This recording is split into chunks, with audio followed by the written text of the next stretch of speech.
রোজা কবুল হওয়ার একটা অন্যতম শর্ত হচ্ছে ঈমান। ঈমান ছাড়া রোজা কবুল হওয়ার কোনো সম্ভাবনা নেই। তো আমাদের কি ঈমানের মাপকাঠিতে উত্তীর্ণ হতে হবে। আমাদেরকে একটা জিনিস মনে করতে হবে, মনে রাখতে হবে যে ঈমান হচ্ছে ঈমান বিল গায়েব। ঈমান আনতে হবে গায়েবের ওপরে।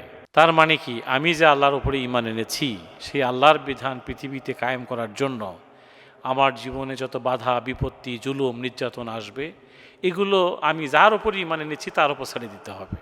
যেভাবে ইব্রাহিম আলাইহিস সালাম জীবনের প্রত্যেকটি ঘাত প্রতিঘাতে আল্লাহর উপরে সব কিছু ছেড়ে দিয়েছিলেন, আগুনের কুণ্ডলিতে জাম করেছেন। জিবরিল ফেরেশতা এসে বলছেন যে আপনাকে কোনো হেল্প করার দরকার আছে কি না।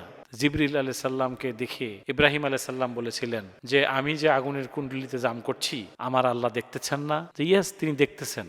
তাহলে তোমার হেল্প লাগবে না। ওই আল্লাহ যদি মনে করেন তোমাকে দিয়ে আমার কোনো হেল্প প্রয়োজন আছে, তিনি সেটা করবেন। ওই আল্লাহ আমার জন্য যথেষ্ট। হাসবুনাল্লাহু নি'মাল ওয়াকিল ওয়া নি'মাল মাওলা ওয়া নি'মান নাসির। তাহলে ঈমানের মাপকাঠিতে আমাদেরকে উত্তীর্ণ হওয়ার সিদ্ধান্ত নেওয়ার মধ্য দিয়েই রোজা কবুলিয়াত হবে। অথচ আল্লাহ তাআলা কোরআনে সূরা বাকারাতে বলেছেন, অমিনান নাস, মানুষের মধ্যে এমন কিছু মানুষ আছে যারা বলে মাইয়াকুলু আমান্না বিল্লাহ ওয়া বিল ইয়াউমিল আখির ওয়া মা হুম বিমুমিনিন। রোজা থাকবে অথচ ঈমানের শর্তে সে একমত হবে না, তাহলে তো রোজার কোনো কাজে লাগবে না।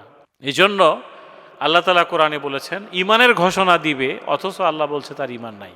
তার মানে ঈমানের ঘোষণা দিতে হবে, আমাদেরকে বলতে হবে যে ইন্নাল্লাযীনা ক্বালু রাব্বুনাল্লাহ, যারা বলবে যে আল্লাহ আমার রব, এই ঘোষণা যিনি দিবেন, সুম্মাস্তাকামু, এর উপরে যিনি অবিচল থাকবেন, অটল থাকবেন, কোনো কিছুতেই তিনি হেলে যাবেন না, পড়ে যাবেন না, কোনো কিছুতেই তিনি দুর্বল হবেন না, সর্বমুহূর্তে আল্লাহর উপরে ভরসা করবেন, এই ঘোষণা যিনি দিবেন, আল্লাহ তাআলা বলছেন সুম্মা লাম ইয়ারতাবু, সূরা হুজরাতে আল্লাহ বলছেন কোনো সন্দেহ সংশয়ে সে লিপ্ত হবে না। আল্লাহর যে ঈমানের ঘোষণার মূল কথাটা হচ্ছে লা ইলাহা ইল্লাল্লাহ, সে ঘোষণা দিবে আমি এই পৃথিবীতে আল্লাহ ছাড়া আর কারো আইন মানি না, আর কারো বিধান মানি না। এই ঘোষণা দিয়ে এটার উপরেতে অবিচল থাকবে, অটল থাকবে। সুম্মা লাম ইয়ারতাবু, যত বাধা আসুক কোনো বাধাতে সে হেলে পড়বে না, সন্দেহ সংশয়ে লিপ্ত হবে না, এর উপরেই আজীবন অটল অবিচল থাকবে। এই ঘোষণা দিবে। আর ওয়াজাহাদু বে আমওয়ালিহিম ও আনফুসিহিম, আল্লাহর এই বিধান পৃথিবীতে কায়েমের জন্য সে তার জান এবং মাল দিয়ে সংগ্রাম করবে, চেষ্টা করবে, সর্বোচ্চ চেষ্টা করবে। আল্লাহ তাআলা বলছেন যে এই ঈমানের মাপকাঠিতে এরাই উত্তীর্ণ হইতে পারবে, এরাই সত্যিকার অর্থে ঈমানদার হতে পারবে। আসুন আমরা এই যে রোজা, আমাদেরকে আল্লাহ তাআলা, আমরা কষ্ট করছি, ইফতার করছি, সারাদিন না খেয়ে থাকছি, সেহরি খাচ্ছি, এরপরে তারাবি পড়ছি, আমরা কষ্ট করে রোজা থাকতেছি। এই রোজাটা যদি আল্লাহর কাছে কবুল না হয়, তাহলে এমনি আমি না খেয়ে থাকার তো কোনো দরকার নেই।